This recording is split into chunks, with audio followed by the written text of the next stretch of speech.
Hello and welcome to Express Media's National Young Writers Month. I'm Fiona Dunn, creative producer at Express Media, and with us for today's event is Emma Jones, Sam George Allen, and Hannah Story. Sam George Allen is a Brisbane writer and musician and a co-founding editor of Scum magazine. Emma Marie Jones is a Melbourne-based poet and writer and sex editor at Spook magazine. Her short fiction, poems, essays, and criticism have appeared in Spook, Seizure, The Lifted Brow, Scum, the Suburban Review, and others. Hannah Story is a writer, editor, and performer from Sydney. Her work has been published in The Lifted Brow, Seizure, and the UTS Writers Anthology, and she's the arts editor at The Music and deputy online editor of The Lifted Brow. They're all with us tonight for Pillow Talk or Public Talk, and you can join in the conversation and ask questions by tweeting using the hashtag NYWM15.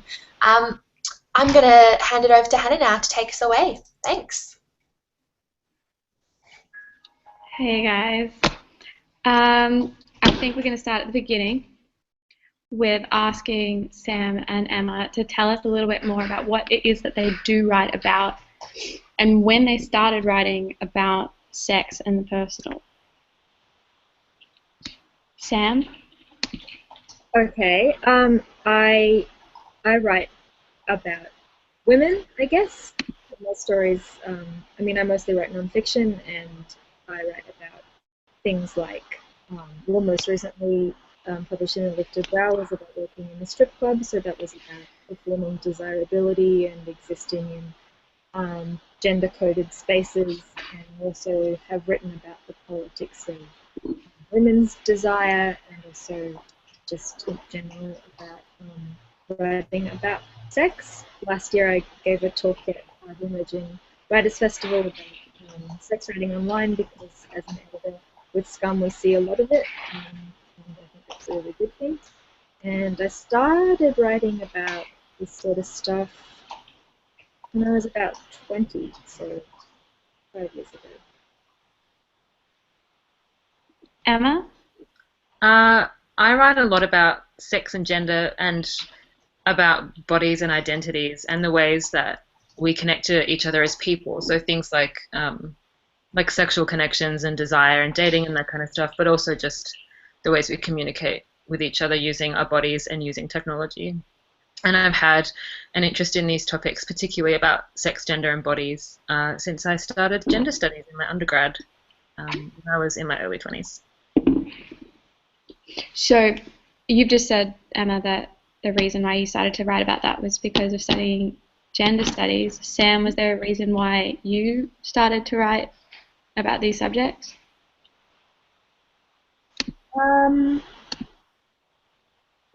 I wrote about what was happening to me in my life, and I thought that, work was one of the things that I thought about most, sex and relationships, and I'm a heterosexual person, but I still think that there's a lot to mine there in terms of interesting stuff that happens to you in the process of interacting with other people in a sexual or a romantic way. But yeah, I was just thinking about what was happening to me. Did you guys ever have to justify to others why you thought it was valid to write about your own sex lives?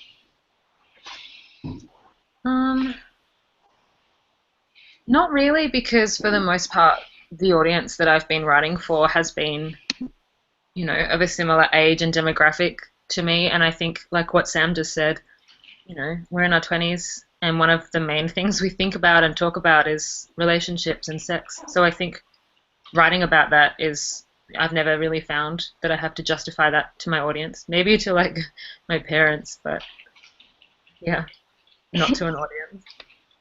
Yeah, me too. I don't think I've ever had to go out of my way to justify it, which is nice. Is there a line that you guys stop at where you're like, this is too far, I'm saying too much about myself or about others? What would you just never write about? First, Emma? I write a lot about, I have this column where I write a diary of my life every month, and it gets published on the internet. So obviously I'm writing about real people and real events that have happened to me and those other people. And I think the line that I would never cross is one where I would identify them in such a way that anyone reading it would be able to know who they were. So I think, yeah, when I'm writing about other people, I'll go out of my way to protect their anonymity unless they've given me their consent to pretty much just write about them openly. Sam? Yeah, I feel the same. I also won't write about anything that someone specifically asks me not to. Yeah, totally. I think that's fairly standard. I mean, like, I say that because at the same time I feel like as a writer, if something happens to you, then it's your story and you should be able to write about it. But, like, if someone close to me is like, I don't want you to write about this, I'm not going to write about it. It's a priorities thing, I think. Yeah, shame is a motivator. There are some things that I won't write about because I'm not like ready to yet. Like I need to work through certain things before I can write about them. Do you have an example of something that you're ashamed of that you're not writing about that you're willing to share with us today? No, if I'm not writing about it, I'm not going to talk about it. Emma, how do you go about protecting these people? How do you go about making it so that they're not identifiable? Usually I'll just use like a pseudonym, especially if it's like a one-off encounter, like if I'm writing about someone I've been on 1 or 2 dates with, or someone who's not really a big part of my life. So it's easy to just use a pseudonym like Yellow Pants Guy, and like no one is going to know who he is. I don't know. I mean, when like there's someone that I've sort of been seeing a bit more of who's maybe more identifiable. Like friends of mine would pretty easily be able to figure out who that is. But we talked about the fact that he would appear in the column before I wrote it, so I feel like that was okay. Yeah. Also, I'm not closed to sort of fictionalizing aspects of real people to protect their privacy. I think that's totally okay. Are there things that you guys think that it might not be actually possible to write about because they're too complex or challenging, or do you find that you could put like everything on the table and the challenge is just how we write about ourselves as we, I guess, change and get older into our 20s, further into our 20s? Yeah, I think ourselves is the key word there. Like I'm a cis woman. I'm, sometimes experimental, I guess, but usually pretty much heterosexual. I think there are definitely voices there that I can't just assume and talk about like those experiences are mine. So I think, yeah, in terms of myself and writing about myself, I think everything's on the table. But when it comes to writing about experiences that are not mine, I think I'll sort of stay back a little bit and not try and speak for an experience that isn't mine. Yeah, I think that's pretty spot on. I forgot to mention before, the other thing that I've been writing about a lot recently is witchcraft, like women and magic. It's in a lot of magical traditions, it's coded feminine, so it's super interesting.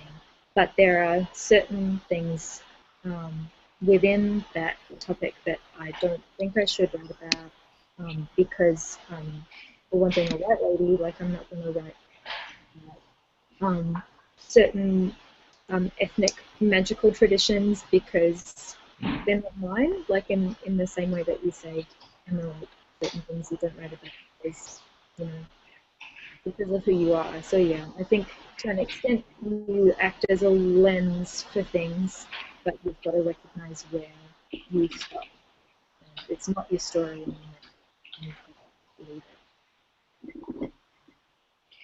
Because I guess to write about self, you've got to write about your relationships with others.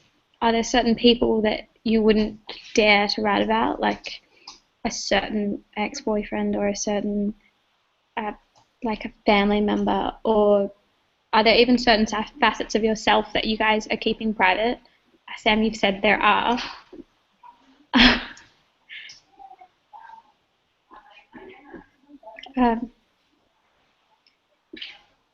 Yeah, Emma? Well, I'm a pretty shameless person. If you've ever spoken to me in real life, you'll know that I'll meet you for about 30 seconds and then just like spill my innermost thoughts to you. So I have no shame and no privacy.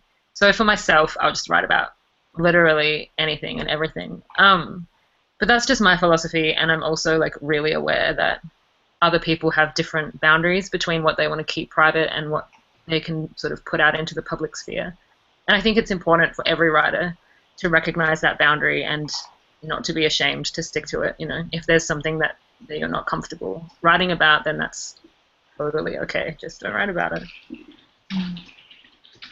Yeah, I don't know if there's any like particular person that I wouldn't write about. At least it hasn't come up in my writing yet. I guess we'll see. I can't really think of anyone off the top of my head who I just wouldn't write about. Like I said before, often like your close relationships, you know, they're things that happen to you, you know? I think you get to talk about them. At least that's how I approach it. Yeah, I think the same. And are you ever worried about those people that you're writing about actually reading your work or hearing you perform? Do you have any stories about that work that you wrote about somebody and they read it and were like, oh, I'm Yellow Pants Guy? Yellow Pants Guy I never read, at least as far as I know. But there was a guy once who read the poem that I wrote about him. It was like unkind in parts, but maybe more kind than he deserved in other parts. And he chose to focus on the parts where I was really kind. So then he was just like trying to sort of, you know, get me out on another date. And I kind of regretted being so kind after that. So I think I've learned like not to censor myself on the off chance that these people are going to read it and be offended. It's like, you know, the worst case scenario is they'll find out what I really think about them, and I'm okay with that. Yeah. I've only ever been contacted by one person who I wrote about, and that was my first ever boyfriend. And we just don't talk anymore. He lives in America, and he contacted me because he read something that I wrote about him, and he was really cool with it. So it worked out really well. Because as soon as he said, you know, he's like talking to me on Facebook. As soon as he said, I read this thing, I was like, oh shit, you know, you get that like that anxiety chest drop. So I guess the fear is real, whether like you acknowledge it or not, whether I acknowledge it or not. But it worked out okay. Are you ever afraid about, say, a current partner reading something that you've written about a former one and being jealous or anxious or just knowing a little bit too much? Sam? Well, it's happened. And it was something that we could work through. I think I would be, this is how I always approach it. Like, how would I feel if I did the same thing? You know, or like if I read something that my partner had written about something with their former partner. And I definitely think I'd be a bit weird about it. But in my experience, it's always been something that you can work through. You know, if you're close with someone, hopefully it's something that you can talk about, the fact that you have a sexual and romantic past. And I mean, that's sort of what one of the peculiarities of our profession, I guess. Writing non-fiction comes with a certain amount of what's the word I'm looking for? Not baggage. You know what I mean. It comes with stuff. It comes with conditions. Yeah, totally. I had a friend recently compare me to Taylor Swift in that way, that she's like, you know, if some guy is going to date me, then he has to be prepared to see his name on the internet associated with my name at some point. And that's, I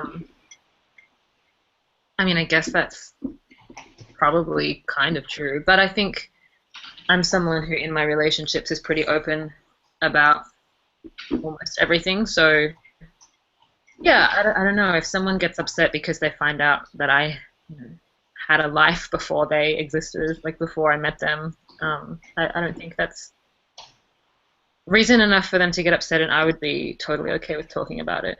Like I wouldn't publish anything on the internet that I wouldn't be okay with talking about Yeah, with someone in person. I think that's a good attitude. Do you guys have strategies that you put in place for you've already mentioned that maybe we'll incorporate like fictional elements, or will have you ever been generous in your descriptions of them because you didn't want to hurt their feelings? I mean, did you ever say that the sex was good to save someone's ego? No, no. Never censor your own experiences just to save someone else's ego, especially if it's just saying that the sex is good. Because then they're going to go on and be like, oh, I'm really, really great at having sex. I'm just like so good. And then all these other people are just going to be like, dude, you suck. Someone's got to tell them. Like, what's the point? Like, if you're writing a true story and you're lying in it, what's the point? I think, yeah, there's a difference between fictionalizing and using that fiction to disguise someone and protect their privacy, and actually just lying. Yeah, I think it's totally fine to tell little white lies to protect your privacy or someone else's. But yeah, I don't think you should ever just lie and censor yourself to protect someone's ego. I think, they're an adult, they can deal, Yeah, I was thinking about this the other day, like this idea that you might hurt someone's feelings, or well, bruise someone's ego probably by writing about them. And I really think, as much as the things that happen to you are your story, the things that happen to these other people, that's their story as well, and sometimes you are just part of their life. You're just going to be an influencing factor or a catalyst, but you're going to be a thing that happens to someone sometimes in your life. Like it's going to be impossible to avoid that. So you shouldn't, like you said, you shouldn't censor yourself just to save someone, maybe a moment of self-reflection or a moment of feeling, slightly bruised. Yeah. Has anybody ever written about you guys and you've reacted to that, or have you guys been you've stayed away from dating other writers? If anyone's ever written about me, either I haven't seen it or their like disguise has been so thick that I couldn't see through it. Me too. And do you? Sorry. I was going to say, if someone did write about me, I don't know if I'd want to read. I totally would. Not censoring yourself. I don't know if I'd want to read. How do you guys, I guess, justify in a way mining? Because you are writing about yourselves, but you're also writing about other people's lives in relation to you and their characteristics, especially when, I guess, it's people at like what could be described as a very like vulnerable moment, like when they're mid-coitus or they're in love, or even just when they're naked. How do you guys do that? I think vulnerability is beautiful and relatable. I think there's not a lot that's more relatable than vulnerability. So for me, that's justification enough. I don't think there's any shame in vulnerability. And I don't think, if I portray someone in a vulnerable moment, I don't think that I'm shaming them or embarrassing them. But I guess, of course, they might read it and be embarrassed, and that goes back to the same debate that we just had. So, Sam? I always think like whether it's fiction or non-fiction, it's always stories, right? And I think that's justification enough if you want to tell that story. I mean, you can talk forever about what's true and what's not. You know, everyone has a subjective truth, so it might not necessarily be a true story for the other person, or they might not think that it is a genuine reflection of something, but it's true for someone, and hopefully it's true for a number of people who can see something in that. You know what I mean? I don't think I'm being sorry. No, I think you're onto something when you say that it's all stories, because I think, like, I've written fiction before, and people from my life have sort of found themselves in it, and it's like, that's not you, I made that up. But they'll still get a bit, anxious because they're worried that that might be how I see them in some subconscious way. So I think, yeah, you're right. I think the justification is just storytelling itself. Have you ever, I guess, tried to, have you felt that it was important for you to be more honest or brutal towards yourself and your own shortcomings and your own body to justify being able to write about somebody else in that way? A very intimate way? Emma? Yes and no. I think I've never felt so comfortable in my own body and so familiar with it as I do now that I've started writing about it. And I think, I don't know, that kind of self-knowledge and self-love is something I would encourage anyone to explore and seek, especially if you're a writer. But I think, because there's that avenue for you to explore that. But I wouldn't suggest being really brutal or critical about your body if you don't feel comfortable with your body. I think that's, maybe, a road that you might want to not go down if you're going to end up just writing negative thoughts about yourself.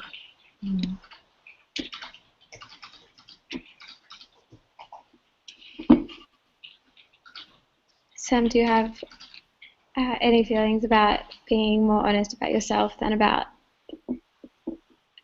and obscuring yourself less than you would obscure partner in this situation? I've never really thought about it, honestly. I don't. The way I write is very sort of interior, I guess. Like, I don't really try to disguise much of myself because I'm right there, like, in terms of like how the stories are happening. It's all through this lens of me existing. So I never really thought about obscuring or unobscuring myself. I definitely don't try to cover myself up, or like cover my ass in the stories that I write.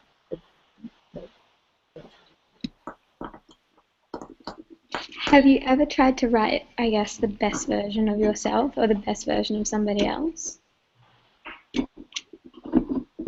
I've tried to write the best version of other people because I think it serves the story better, Or it serves the general point of the thing that I'm making better.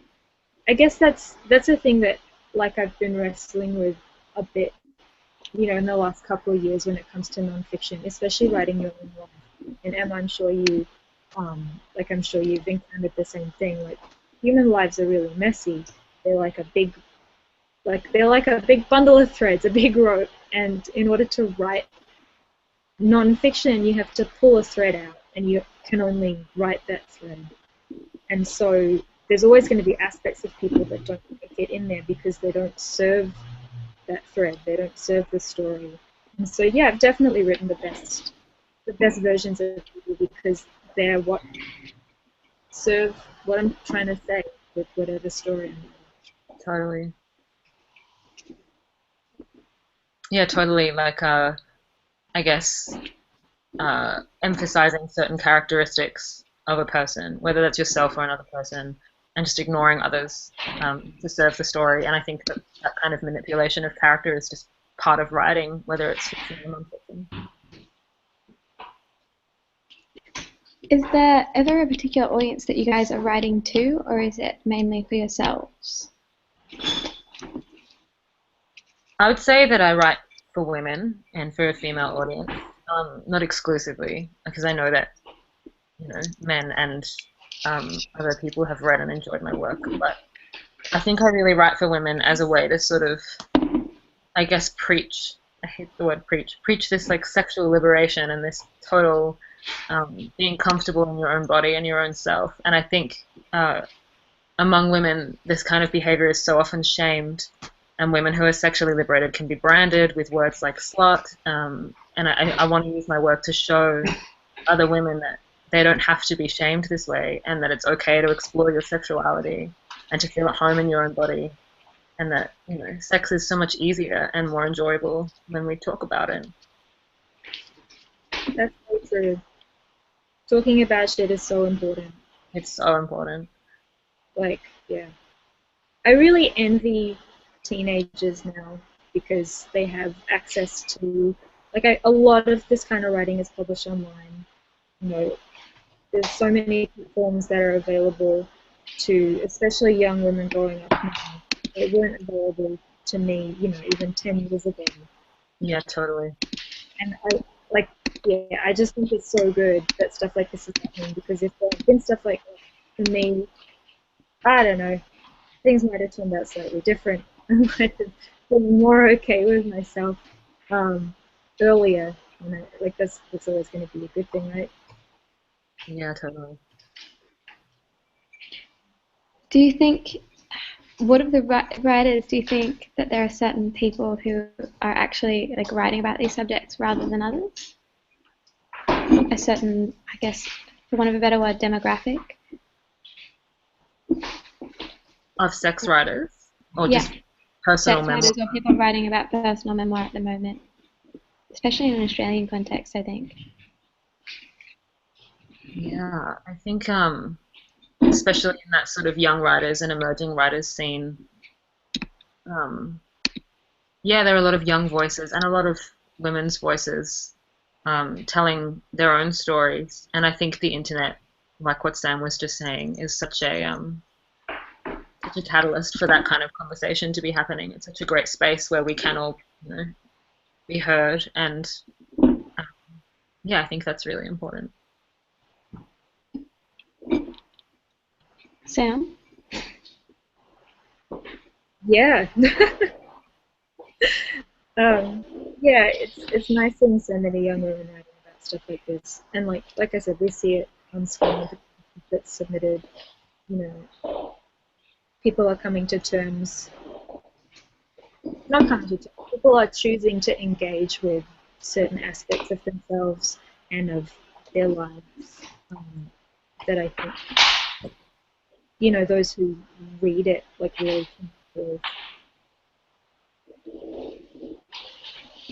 And I guess with the emergence of those online communities and like, the ease of publication, in a sense, because you don't have to send it to the engine, were there, or is that easier for us all to do now, or do you think that it's not linked to that emergence at all, and that young women were always writing about their inner and sexual lives in that way, but trying to do it through more traditional channels? I think there would have always been young women writing about their sexualities and their inner lives. But I think the internet, again, is key in providing a platform for those writings to be public and to turn into a conversation. And for these people, these women, to sort of get together and fight the social parameters that would otherwise try and repress our sexualities and our inner lives. And I think, yeah, that's pretty much the best thing that could have happened to these young and emerging voices, really. Yeah, platform really makes a difference. Yeah.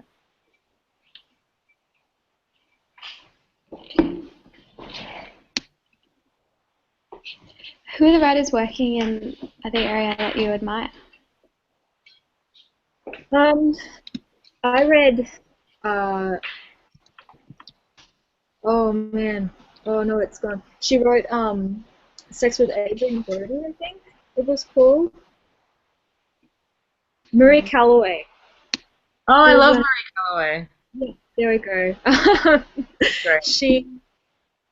She's one of this sort of group of alt-lit writers, but I always loved her work because of that hyper-personal feeling. And I mean, I don't think that particular short story that is non-fiction, at least you didn't publish it as non-fiction, but it still is it's so personal. It's definitely writing the person, and yeah, I remember reading that and being like, wow, It's that's where very it's at. Yeah. Her work is great. Sam, I loved your essay that you wrote for the Lifted Brow recently. I thought that was really great.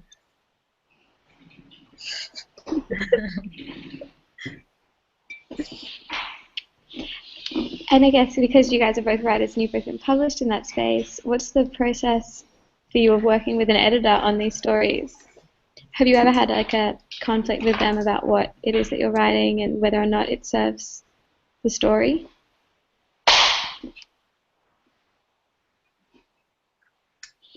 I haven't really, not with my column anyway, because my editor for that pretty much doesn't question whether or not what I'm writing is true. I sort of have that freedom to make up a few things if I need to or want to. But as an editor as well, I think, it's hard to tread that sort of fine line between doing what's best for the piece of writing as a whole and doing what's best for the truth that the piece of writing is trying to convey. And I think if you can sort of be aware that that's tricky and just do your best to treat both the truth and the piece of writing carefully, I think that's the best way, both as writer and as editor, to make sure that you're not sort of squashing one thing with the other thing, if that makes any sense. Yeah. In my experience, like when I've been, I guess just my approach to being edited is when I send something over to an editor, I'm pretty much willing to make whatever changes they suggest because I put the boundary there. Like from there on, it's just about the quality of the piece. Mm-hmm. And I tend to go, okay, I just want to make it better. That's fine. That being said, yeah, editing stuff as well. Sometimes you send someone edits and they'll reply and say, well, that didn't really happen like that and that's not quite right. And then I think the only thing you can do as an editor is go, okay. Yeah, totally. If someone's not willing to make those changes, then that's their truth. They're living their truth. And you absolutely have to capitulate to that. Definitely. If you're writing something and you're working with an editor and they try and change something and you don't agree with the change, never be afraid to say, like, I'm not okay with that. I don't feel comfortable with that. I think, it's your work and it's going to be published with your name on it and you've got to stand by your decisions. Yeah. We might wrap up there. We are very much running out of time for this event. But just lastly, do you have any last pieces of advice for people that are writing about quite personal topics, Sam and Emma? Oh. Don't be afraid. Just do what feels right. Do what feels comfortable. Yeah. Wonderful. And how can, because you're both editors of both Scum and Spook, how can young writers get in touch and maybe pitch an article to you? You can send me a tweet. I'm at Emma Combs. You just stole my line. Well, that's my contact handle. So yeah, Wonderful. that's probably the best way to find me on the internet. Yep, you can tweet me as well. I'm at Samga, SAMGA.